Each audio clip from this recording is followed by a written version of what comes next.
नमस्कार, मैं हूं दिबांजलि मोइत्रा।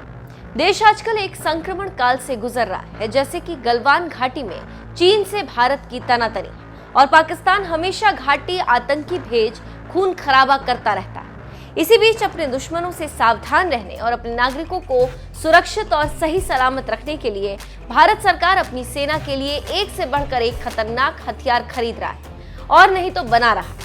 उसी कड़ी में नौसेना के लिए एक महत्वपूर्ण काम कर रहा है आईएनएस सुमित्रा। भारतीय नौसेना का ये जाबाज इससे पहले भी अपने जज्बे और शक्ति का लोहा मनवा चुका है। यमन में फंसे भारतीय नागरिकों को बचाने के लिए सबसे पहले मदद के लिए पहुंचा था और आज हम उसी के बारे में आपको बता रहे हैं।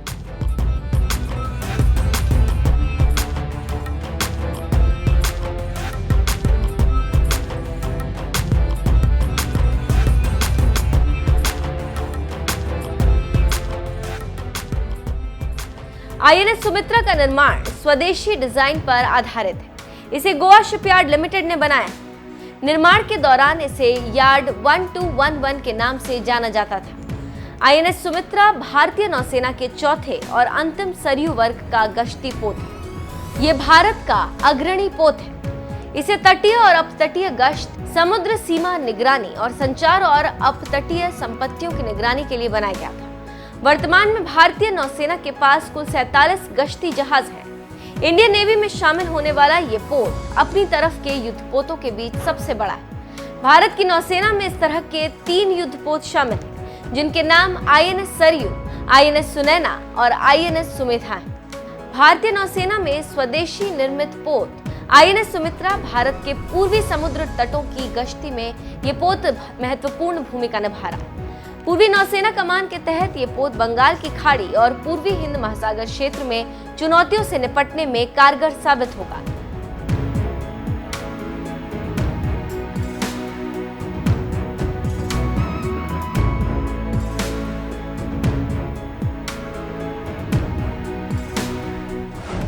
सुमित्रा का वजन 2200 टन है। इसकी गति 26 किलो नॉट है। ये मध्यम और शॉर्ट रेंज वाले हथियारों से लैस है, जिनमें 76 mm gun, close in weapon system और कम्युनिकेशन इंटेलिजेंसी सिस्टम शामिल है। ये लाइट वेट हेलीकॉप्टर ध्रुव को भी ऑपरेट कर सकता है।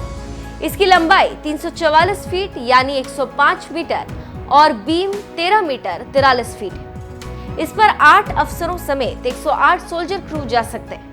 6 दिसंबर 2010 को लॉन्च हुए इस पोत को 4 दिसंबर 2014 को भारतीय नौसेना के बेड़े में शामिल किया गया।